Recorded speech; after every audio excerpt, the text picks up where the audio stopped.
Problem से solution तक, astro तक, नो योर फेट। नमस्कार, बहुत स्वागत है आपका और मैं हूं आपके साथ शैलेंद्र पांडे। आज हम बात करेंगे होलिका दहन की, एक ऐसे पर्व की जिस दिन आप अपनी सारी समस्याओं को दूर कर सकते हैं। पिछले साल की जो मुश्किलें हैं उन मुश्किलों को जला सकते हैं, समाप्त कर सकते हैं।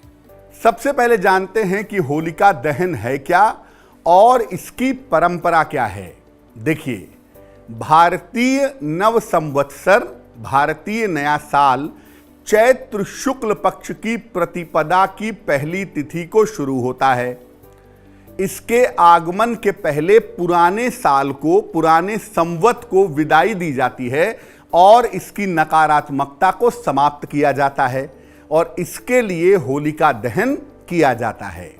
इसको कहीं कहीं पर संवत जलाना भी कहते हैं। इसके पीछे अगर पौराणिक कथाएं हैं तो वैज्ञानिक मान्यताएं भी हैं।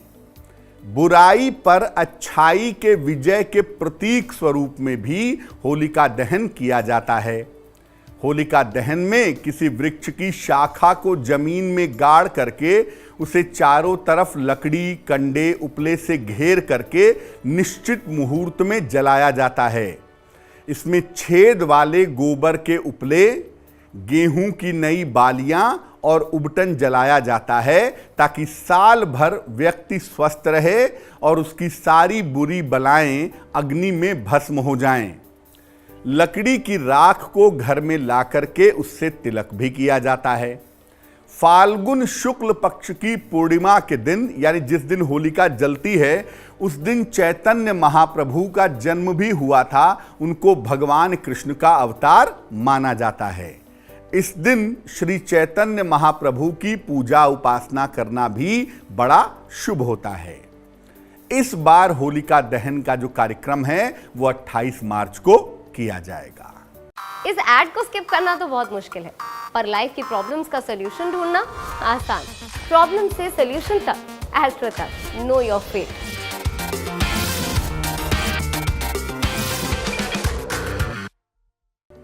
अब ये जानते हैं कि होलिका दहन की विशेषता क्या है और होलिका दहन के लाभ क्या हैं। देखिए, होलिका दहन के दिन मन की तमाम समस्याओं का निवारण हो सकता है।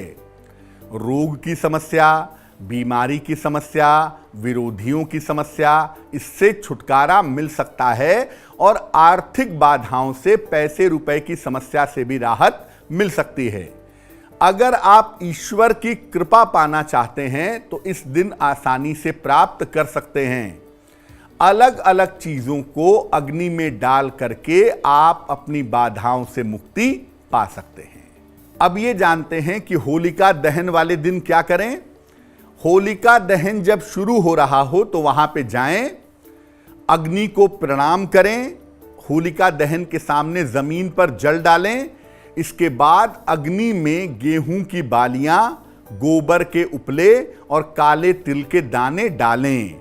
इसके बाद अग्नि की कम से कम 3 बार परिक्रमा करें और इसके बाद अग्नि को प्रणाम करके अपनी मनोकामनाएं कहें। होलिका की अग्नि की राख से अपना और घर के लोगों का तिलक करें। यह साधारण सा तरीका है जिसका पालन करने से होलिका दहन का पर्व आप मना सकेंगे। अब जानते हैं कि अपनी तमाम मनोकामनाओं को पूर्ण करने के लिए इस बार होलिका की अग्नि में क्या समर्पित करें, क्या डालें। देखिए, अगर आप चाहते हैं कि आने वाले साल में आपका स्वास्थ्य अच्छा रहे तो काले तिल के दाने डालिएगा। अगर आप चाहते हैं कि किसी बड़ी बीमारी से आपको छुटकारा मिले तो होलिका की अग्नि में हरी इलायची और कपूर डालिएगा। अगर आप चाहते हैं कि आपको आने वाले साल में धन का लाभ होता रहे तो इसके लिए होलिका की अग्नि में चंदन की लकड़ी डालिएगा। आपको रोजगार में समस्या चली आ रही है, आप उस समस्या को दूर करना चाहते हैं तो होलिका की अग्नि में 1 मुट्ठी पीली सरसों डाल दीजिएगा। विवाह और वैवाहिक समस्याओं को दूर करने के लिए आप होलिका की अग्नि में हवन सामग्री मुट्ठी में लेकर के होलिका की अग्नि में डाल दीजिएगा। आप तंत्र मंत्र से, नजर दोष से परेशान हैं, निगेटिव एनर्जी से परेशान हैं, उससे मुक्ति पाने के लिए एक मुट्ठी काली सरसों, जिसको राई भी कहते हैं, इसको होलिका की अग्नि में डालिएगा तो आपके लिए बेहतर होगा। होलिका दहन हो जाने के बाद जहां पर होलिका की लकड़ियां जली हैं वहां ठंडे हो जाने के बाद थोड़ी सी राख वहां से ले आइएगा, रात के समय में ही ले आइएगा और इसको किसी डबिया में, किसी डब्बे में सुरक्षित रख लीजिएगा। जब भी किसी महत्वपूर्ण कार्य से जाना हो, इस राख को अपने मस्तक पर या कंठ पर तिलक लगा करके इस राख का जाइएगा, आपको आपके कार्य में सफलता निश्चित रूप से प्राप्त होगी।